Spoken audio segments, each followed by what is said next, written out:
Olá, como estão? Essa vai ser uma jornada RF Old School em pleno estilo. Hoje vou passar rapidinho para vocês a minha experiência ressuscitando um Delta 309, o receptor Deltinha, bandas de amador, a carinha dele aqui. Esse receptor eu comprei, acho que faz uns 12, 15 anos atrás, junto com o transmissor o 310, para recuperar a memória, né? Lá no começo, década de 70, 69, 70, eu começando em 80 metros, classe C, comecei com um casal de Delta. Mas era um 310 cara preta e um 209. Depois eu tive a oportunidade, bem mais pra frente, de ter um par de caras brancas. Aí dupla conversão, recepção bacana e tal, né? Daí deu aquela nostalgia, uma hora lá, comprei, achei na internet, comprei o 310 e o 309. O 310 entrou no ar muito fácil, foi trocar lá algumas coisinhas e sintonizar, e o transmissor estava no ar. Mas o 309 estava mortinho. Ligava, acendia a lâmpada, mas não proseava. E ele ficou lá na bancada e tal, esperando o momento adequado, né? Ficou quase 10 anos parado. Daí eu me enchi de coragem e fui colocar ele para funcionar. E foi muito legal. Foi realmente uma viagem no túnel do tempo. Vamos dar uma passadinha para ver a engenharia do Delta. Pena que a gente não tem mais esse tipo de produção nacional. Ele era uma cópia do Geloso, do italiano, dos equipamentos da Geloso, mas ele foi remodelado. Não era o Geloso, ele tinha lá alguma coisa já de nacionalização muito legal, né? Dá uma olhadinha no esquemático dele, para quem gosta de viajar no tempo, e dar uma olhada no projeto muito bacana, tá? Olhando lá da esquerda em cima, o pré-amplificador de RF, né, para 5 faixas, 6 faixas, 80, 40, 20, 15, 10, 5. Tem uma faixa de 11 metros. Esse aqui vinha com a faixa de 11 metros. Por isso que ele tem 6 faixas. E usa a famosa 6BZ6. 6BZ6 pentodinho de alta transcondutância. Melhor válvula para você usar na entrada de RF. Os receptores convencionais usam a 6BE6, não, a 6BA6, né? Que também é usada na FI. Mas a 6BZ6, CBC6 também são válvulas muito boas de alta transcondutância e, portanto, um ganho bastante razoável. O segundo bloco aqui é o oscilador variável, né? Primeira conversão para 5 faixas, usa uma 12 ao 7. Primeiro triodo oscila, o segundo triodo é um seguidor de catodo para alimentar a grade da conversora, a primeira conversão. É uma 6BE6 clássica, né? O pentodo para fazer a conversão, o triodo pentodo, né? Tudo junto aqui. Ele é um pentodo com mais uma grade, é o exodo. São vários elementos aqui para fazer a conversão. Isso é clássico. Aí, feita a primeira conversão é feita para 4,612, 4 MHz, 4,612 MHz. E uma amplificação feita com a 6U8. A 6U8 também é uma válvula clássica da época. É um triodo pentodo.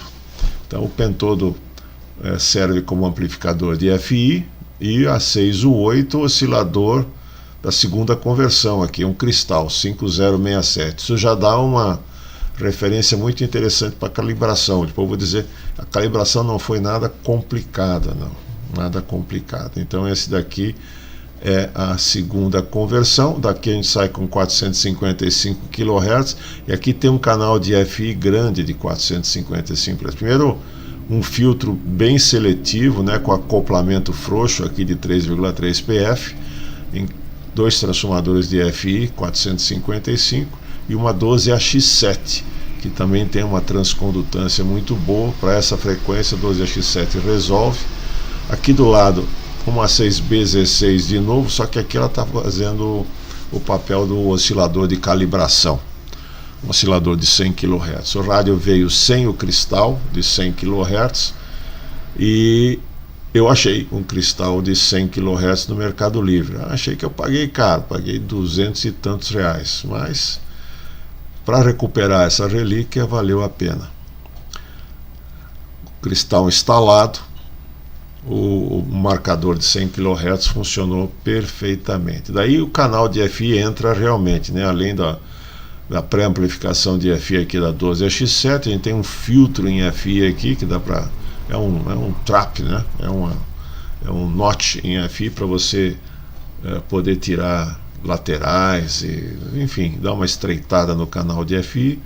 E duas 6BA6 intermediadas aqui pelos transformadores de FI de 455. Ou seja, só de FI aqui a gente tem a 6U8, uma 12AX7 e duas 6BA6. Bastante ganho de FI, bastante filtro de FI, bem na baixa frequência 455, que é onde você consegue realmente a seletividade do receptor. A famosa 6AV6 fazendo a demodulação AM e a deteção de tensão de controle automático de ganho de AGC, né? E a famosa EL84, que dá um áudio muito bom, né? Pelo menos na hora de 5 watts aproximadamente de áudio. Eu não entendi bem por que tem essa saída de 500 ohms no transformador de áudio, mas talvez fosse para ligar um outro alto-falante externo que tivesse o transformador junto com o alto-falante lá para baixar a impedância. Eu não sei o que a gente faria com um receptor com saída de 500 ohms, né? O 310 tem uma saída de 500 ohms, mas é para levar a modulação para dentro do linear, do 370 ou do Delta 1000. Aqui eu não entendi bem para que essa saída de 500 ohms, mas ok, vamos em frente. Aqui embaixo a gente tem o detetor de produto para o SSB, para a banda lateral inferior e superior, com 2 cristais, né, oscilando o detetor de produto. Então, na hora que a gente passa para a banda lateral, a detecção de amplitude não é feita por BFO, né? Às vezes o 208 ele era um BFO, era só um oscilador em 455, fazia o batimento em cima do 455, como esse daqui faz no CW. Eu acho que o CW também ele faz isso. Está aqui o oscilador de batimento 455, está aqui embaixo. Mas esse não é o detetor de produto mesmo. Ele inibe a saída da 6AV6 e trabalha com a 6U8 e essa metade da 12AU7 aqui. Metade dela está oscilando aqui o 455 para o CW, ou com o cristal, né?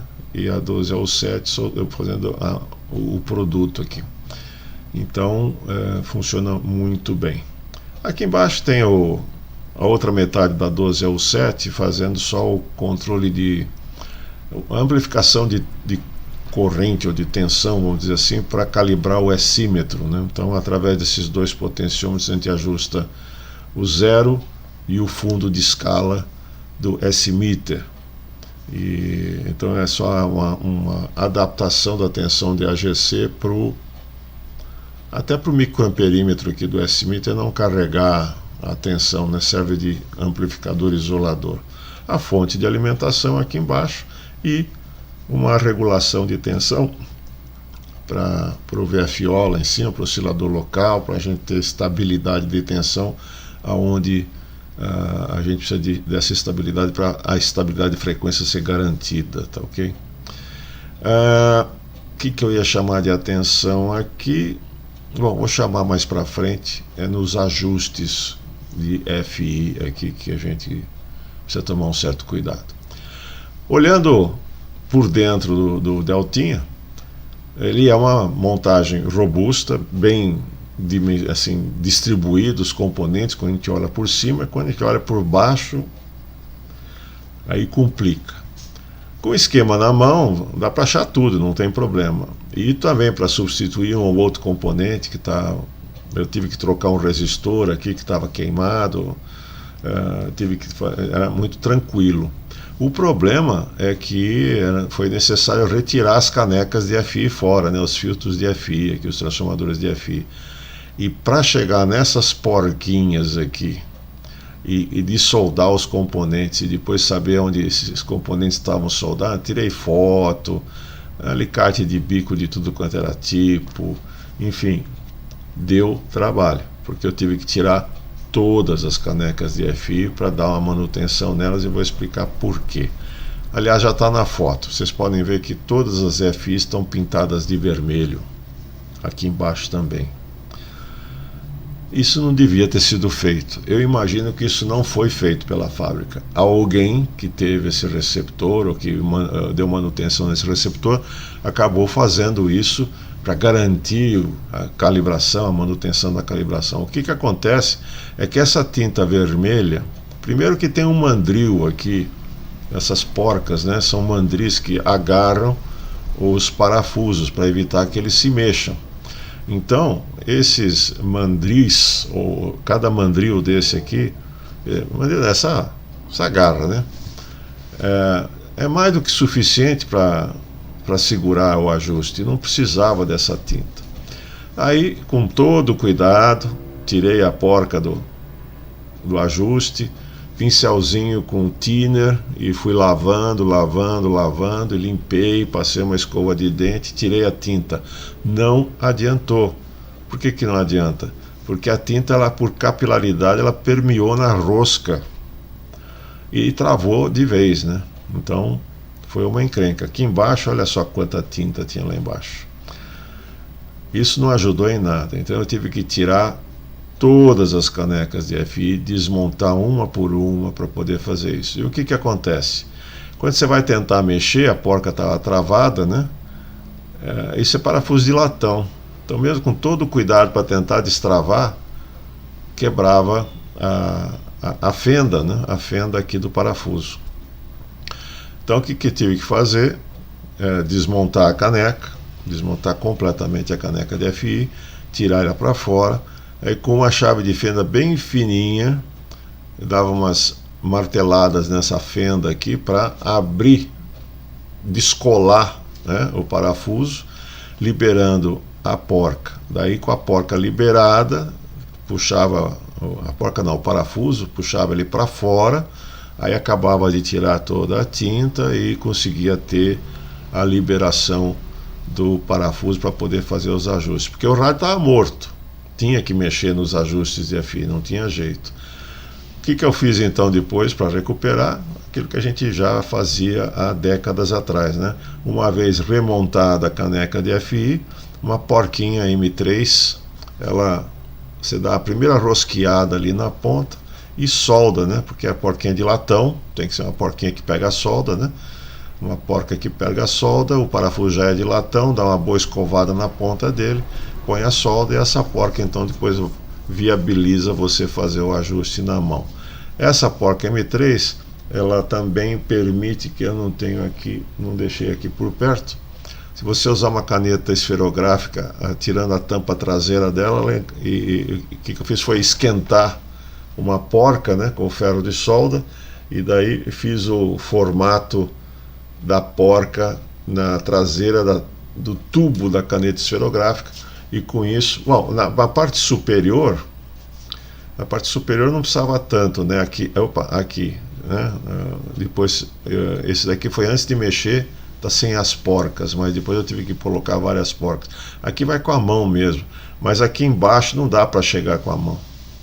Então aqui embaixo eu usei a caneta Bic devidamente moldada a quente para encaixar na porquinha do transformador de FI. Legal. E depois, antes de montar a caneca, eu quero ver se isso está funcionando, né? Então, usei o meu gerador de sinais aí e no osciloscópio, sinal na entrada e sinal na saída. Só que o gerador tem uma série de 50 ohms, então se você ligar direto o gerador no transformador, essa baixa impedância do gerador mata o fator de... Você não enxerga a sintonia, né? Ele mata o Q do transformador completamente. Então eu alimentei com um resistor. Esse aqui, 39 kΩ. Esse capacitor e esse resistor estão aqui porque esse rabicho de fio, que eu preferi deixar a maior parte dos componentes presos na caneca do que no circuito. Depois eu sei onde eles estavam lá. Então foi uma forma de não perder as conexões também, tá? Aqui vocês podem ver, depois de montado, parafuso quebrado com a porca para soldar e a sintonia feita. Esse aqui eu quero chamar a atenção porque vocês vejam que o ajuste, o parafuso está todo para dentro. Eu não consegui chegar na sintonia mesmo colocando ele todo para dentro. Aí abri de novo a caneca para ver o que estava acontecendo por dentro. Pode ser o capacitor fora de valor, né? Mas não era. Eu percebi que esses enrolamentos do primário e do secundário, esse honeycomb, esse enrolamento tipo colmeia de abelha, né? Honeycomb, favo de mel, né? Ele fica meio solto em cima do tubo de fenolite aqui, fenolite, esse tubo de papelão aqui.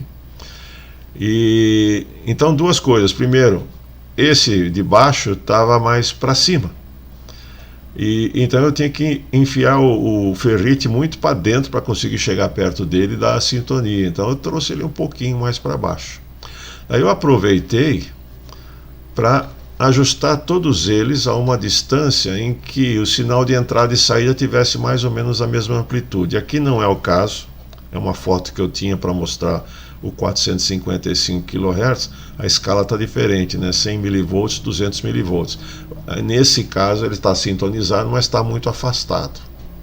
Então eu fui ajustando até conseguir mais ou menos a mesma tensão na entrada e a mesma tensão na saída do transformador de FI. Não quer dizer que essa fosse a especificação de fábrica, eu não sei qual era a especificação de fábrica, eu posso até estar com muito acoplamento aqui.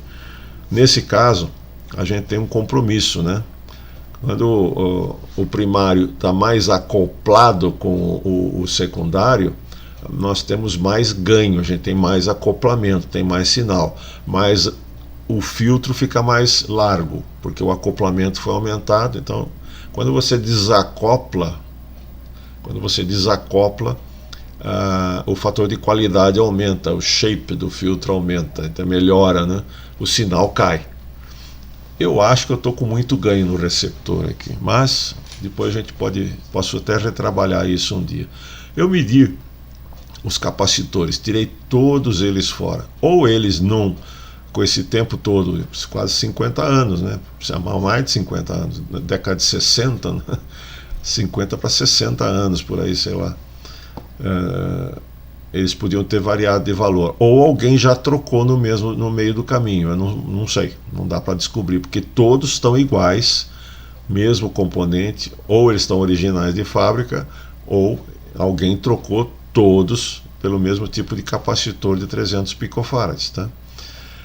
E eles estavam aqui, dois capacitores que eu testei no multímetro, né? Não posso desconfiar do multímetro nem do capacitor, eles mentiram iguais, 300 PF. Então eu disse, ok, os capacitores estão bons, devolve os capacitores e vamos sintonizar. Então,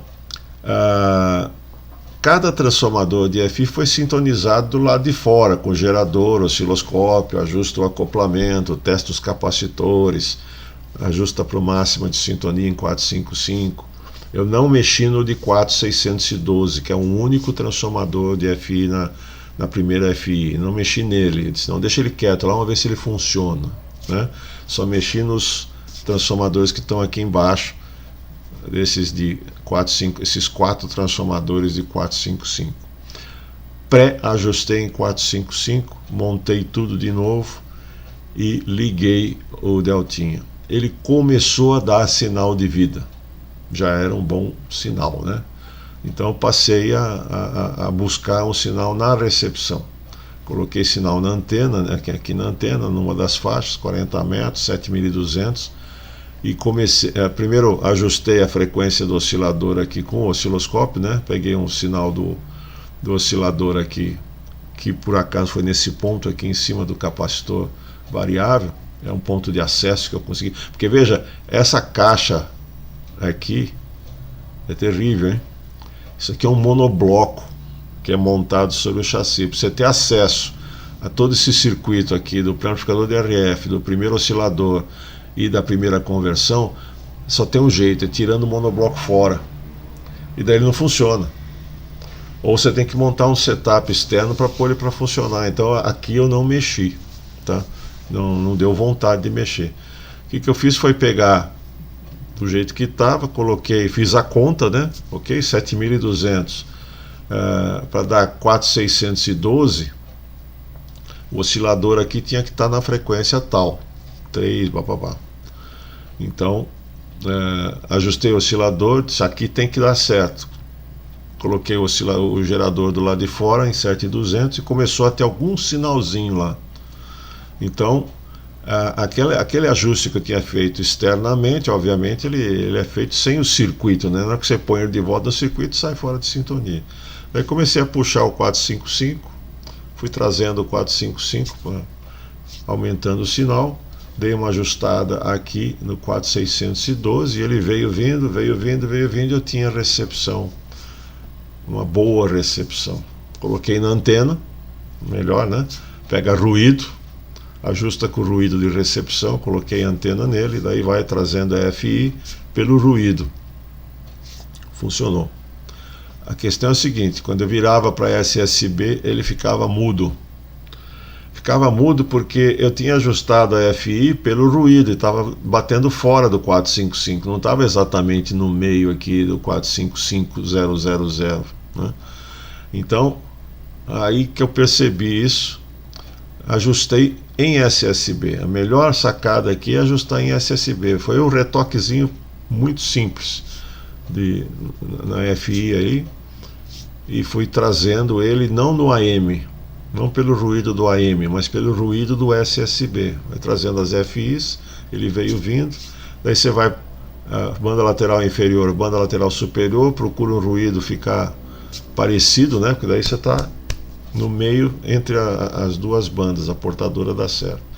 E daí o receptor ficou muito legal. Do ponto de vista de FI, ficou muito legal. Daí eu fui fazer o ajuste das bobinas de antena aqui, né? De cada faixa na bobina de antena, na bobina da primeira conversão, e depois acertar a escala para acertar o dial, né? Nas frequências corretas. Então funcionou bem. Tem um problema, né? Esse monobloco aqui está velho. Então eu limpei com limpa-contato, com lubrificante para a chave e tal, antes de começar toda essa brincadeira. E notei que de tanto vira a chave para lá, vira a chave para cá, isso aqui ele vai saindo de frequência, ele muda, tem que recalibrar o dial, tem que recalibrar alguma coisa.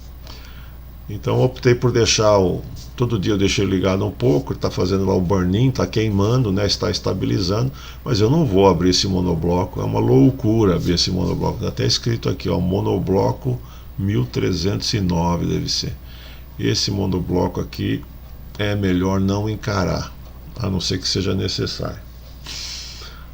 Tá? Todas as tensões estavam ok, a OA2 estabilizadora de tensão estava funcionando. Calibrei o S-símetro, precisei trocar aqui um desses trimpotes aqui. Um é um potenciômetro de fio mesmo, que eu acho que é esse de 500 ohms. Esse de 5K aqui é um trimpote e ele não estava dando ajuste, estava queimado. Então troquei esse trimpote, daí deu o ajuste, ficou legal. Então ajusta fundo de escala e o zero, e daí no meio do caminho você tem que acreditar que os S estão corretos, né? Outro problema que eu tive, o painel dele deve ter ficado tomando sol durante anos, ele está completamente amarelo. Aí eu fui tentar recuperar o painel do dial. Primeiro usei os polidores que estão aí no mercado para polir farol de automóvel. Até que deu uma melhoradinha, tá vendo? Aqui era antes, aqui é depois, mais ou menos no mesmo dia, com a mesma insolação, então dá para ver que tinha dado uma melhorada, quer dizer, aquilo que era superficial, eu consegui dar uma melhorada. Mas não ficou bom, ficou assim, né? Daí andei vendo uns vídeos no YouTube do pessoal tirando amarelo de plástico usando peróxido de hidrogênio. Chique, né? Isso aqui é água oxigenada. E tá para vender. Comprei água oxigenada, quer dizer, peróxido de hidrogênio, é o nome, de 200 volumes. A água oxigenada que você compra na farmácia para fazer curativo é de 10 volumes. Tem gente que usa água oxigenada para clarear pelo, clarear cabelo, né? Isso aí eles usam água oxigenada de 20 volumes. E eu comprei um galão, não é 1 litro, mas deve ser 2 litros, acho que 5 não tem, de peróxido de hidrogênio a 200 volumes. E coloquei ele no banho. E daí um dos vídeos falava que precisava de ultravioleta, não tenho lâmpada ultravioleta, então deixei no sol. Deixei um dia, nada, pus mais peróxido, aumentei, né? Fiz uma diluição inicial 5:1, ou seja, o 200 volumes virou 40 volumes, daí virou 80, daí virou 120, né? Deixei 3 dias lá, e o que eu consegui foi isso daqui, essa mudança aqui, quase nada. Não dá para perceber pela foto, porque o peróxido de hidrogênio consumiu a tinta, né? Isso aqui é uma pintura cinza por dentro do acrílico, a moldura sumiu. No que sumiu a moldura, a lâmpada piloto apareceu demais aqui e isso comprometeu a iluminação da imagem. Então não dá para comparar diretamente aqui, mas eu posso dizer que não adiantou muito o peróxido de hidrogênio. Conversei com uma doutora em química a respeito disso, ela disse: esse amarelamento começa superficial. Se você trata dele com o peróxido de hidrogênio enquanto ele é superficial, você tem sucesso. Mas esse amarelamento aí deve ter ficado muito tempo, então ele vai entrando dentro do acrílico, né? Então a próxima intentona aqui vai ser recortar esse acrílico mantendo a moldura e moldar um outro acrílico ou um policarbonato aqui por dentro para substituir a parte transparente. Vai ser uma arte que eu vou deixar para depois, já fiz bastante coisa. A tinta eu recoloquei, tá aí, ó o Deltinha 309 no lugar dele. O que eu fiz? Peguei o acrílico do 310 e coloquei no 309 e vice-versa. Por quê? Aqui no 310 eu não preciso ver muito bem a frequência. Pela posição do ponteiro eu vou fazer o bit 0 com o VFO dele em cima do que eu estiver recebendo aqui. Então eu prefiro enxergar o dial do 309 e não enxergar tanto. Esse cinza eu recuperei com uma tinta que eu tinha aí, então não consegui não estragar totalmente o dial. Muito bem, pessoal, Delta 309, depois dessas audaciosas jornadas, está funcionando. E tem mais um capítulo, vai ficar para logo mais. Vocês estão vendo ele com 9+20, banda de 40 metros, com o meu dipolo dobrado, e mesmo assim isso aqui é o ruído de rede elétrica, tá? O próximo capítulo é o seguinte: eu tenho um FT101 Eco e o Noise Blanker dele resolve isso daqui. É um espetáculo. O Noise Blanker do FT101 é um espetáculo.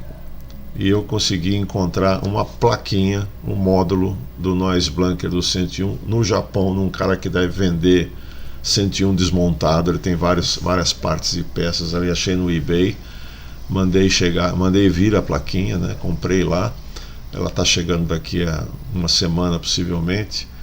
E a FI do FT101 é 3.800, 3.8 MB. A do Delta é 4.612. Então eu já andei estudando o circuito daquela plaquinha e vou subir a sintonia dela para subir, né, de 3.800 para 4.612 e vou tentar substituir a primeira FI de 4612 do 309 por essa plaquinha do FT101 e colocar mais uma chavinha aqui no painel, ou usar uma dessas chaves do filtro ou do standby, alguma coisa assim, para um noise blanker meio Frankenstein, e depois eu vou mostrar para vocês os resultados. Funciona muito bem no 101, não vejo motivo para não funcionar aqui no 309, desde que eu consiga trasladar os transformadorzinhos de FI lá do módulo de 3.800 para 4.612. Tá aí, obrigado pela atenção. Aqueles que quiserem encarar um reparo do 309, vale a pena, é uma viagem no túnel do tempo.